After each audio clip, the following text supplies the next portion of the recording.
What's up mga kalabog? So yan, tapos na yung order ng ating customer na diving knife na 1 feet. So ayun mga kalabog. So PVC yung handle niya. So 5mm, 6mm ito mga kalabog ang kapal. So pwede itong pang pang tad-tad talaga. So ito ay stainless, pure stainless. So mabilis lang ito mapurol, so mabilis lang din Hindi talaga ito ganong katalasan dahil nga stainless, hindi siya na sa Bisaya masubuhan ba. So ayan ang kanyang lagayan.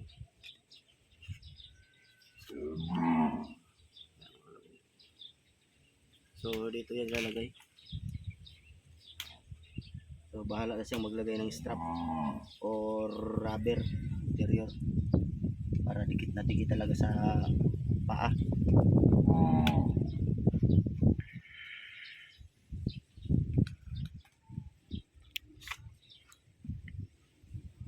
So pwede rin siya magbukas ng red horse. Pangtanggal lang tansan.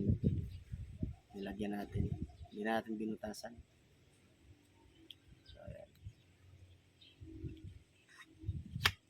So ito yung malaglag mga kalabog. Safe na safe siya. May lang siya, medyo may katigasan ng bundok. Punutin. Pero goods lang siya. Hindi naman siya matigas talaga. Hindi siya malaglag. So ayan mga kalabog.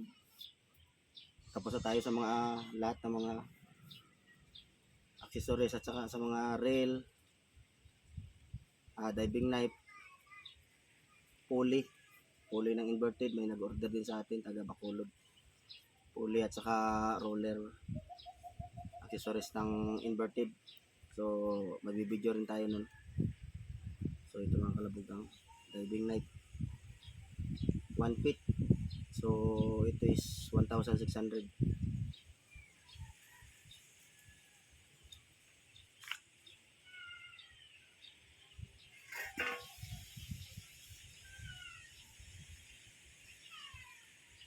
So ayan mga kalabog ang inyong mga order. Yan na. So tapos na rin tayo sa mga anchor bungee. So pa tayo, magtatali ng mga rubber. Tapos sit up na tayo. So salamat sa inyong lahat mga kalabog. Hanggang dito lang muna ating video. Paki-follow, like, share na rin sa ating FB page. Salamat sa inyong lahat.